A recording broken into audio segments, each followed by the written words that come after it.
This week I had a few videos on TikTok that did really well. And normally one would think that that must feel really great, that more people now know about Sky's case. And while yes, that is true, there is this other side to it that freaks me out. And I don't know if it's just feeling perceived or being, out there and knowing people not only know about Sky's story, but they know about me. And I typically don't share all that much about me personally. I mean, I do, obviously. I'm very vulnerable and I put myself out there. I do this whole podcast where I talk about my week and my feelings. But ultimately, I do feel like I keep up a wall for privacy and things like that. But when a video does get a lot of views, I feel terrified. I'm happy, but terrified. There is this duality that you have to, get comfortable with. And I've had videos in the past that have done very well. And ultimately, the algorithm does its thing and you kind of fall off for a while. And then you have a video or two that hits hard. And it's kind of like this roller coaster. And I was actually telling my therapist about it this week. And she worries, rightfully so. She worries that maybe I'm not always in the best headspace for it. But I do often take weeks off at a time or several days to just kind of compose myself, because I talk about a really difficult topic. Sky's been missing for almost 16 years now. It's going to be 16 years April 1st. And for me, it's normal. This is my normal. I've gotten used to it. But sometimes when I get such a response, it kind of sets me back a little bit. It makes me realize that, hey, maybe this isn't normal. And typically in my day-to-day, I don't interact with too many people. Most of the time it's my son's, friends' parents, that kind of situation. And typically I don't talk about this. Unless I've known them for several months and then it actually comes out. I'm pretty standoffish. I'm pretty reserved. Some might even say cold in person. So I typically don't think about it all that much. I don't make it a part of my daily routine because I do have to function in society. There's always this, you have to make compartments. And that's not always the healthiest thing for just a normal lifestyle. But when you have an event like this that that has the potential to consume you, sometimes you need to put it away in a box and not have it be what you're known for. So I think that's part of the problem. I have gone out in public and I have been recognized. And the first time it happened, I just, as soon as the person walked away, I was shaking uncontrollably because I was I didn't expect that reaction, to be honest. I was so taken aback that I was numb. It just, there is a divide between what you put out on social media and who you are in real life. And when they overlap, when those paths cross, it's a very weird feeling. I feel like it would obviously be different if the subject matter that I talked about was a bit more, lighthearted and fun. But when somebody knows something so personal and traumatic, it's crazy. It's a really, really, really crazy feeling. But I'm going to continue to do it. I'm going to continue to figure out how to navigate it. It's been interesting. I can't always anticipate how I'm going to feel. And I'm just going to do my best, for what's best for my family and what's best to get answers in regards to Sky's disappearance. It's hard. It's a hard thing to come to terms with and to balance.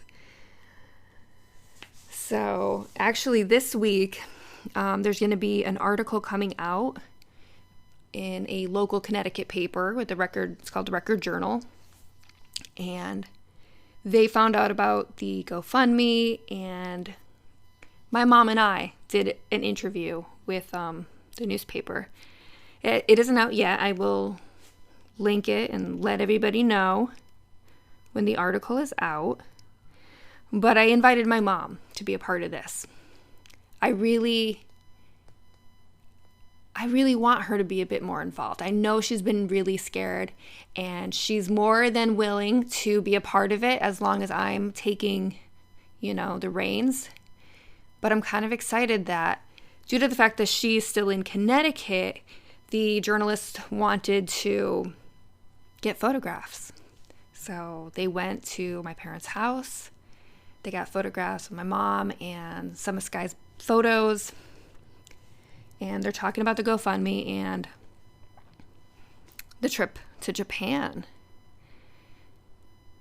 But I was really excited that even though my mom and I did the Zoom call with the journalist, I'm really excited that my mom is actually going to be featured. And me, not so much. It's a nice relief. And I hope my mom... I talked with my mom yesterday after the journalist came, after the photographer came, and she seemed really upbeat. So I'm really hoping that she's ready for whatever might come of all this. I'm also nervous because of this. I am moving back to Connecticut. I'm a little nervous about,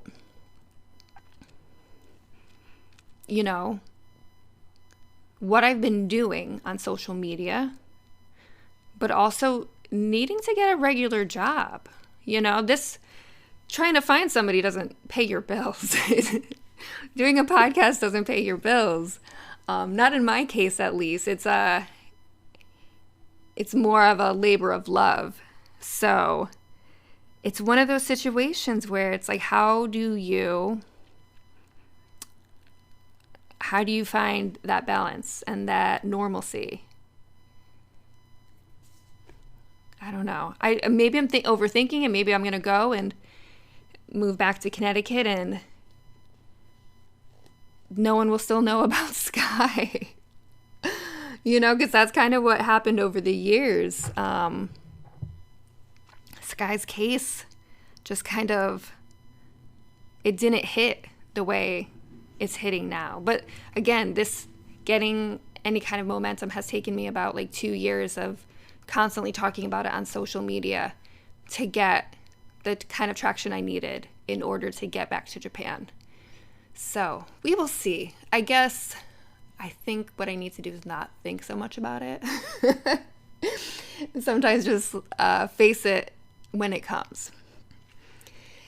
That's something else that I was actually discussing with my therapist this week, because I will be moving and I won't have my therapist. I'm hoping that she's going to be okay with me just doing video check-in once a month.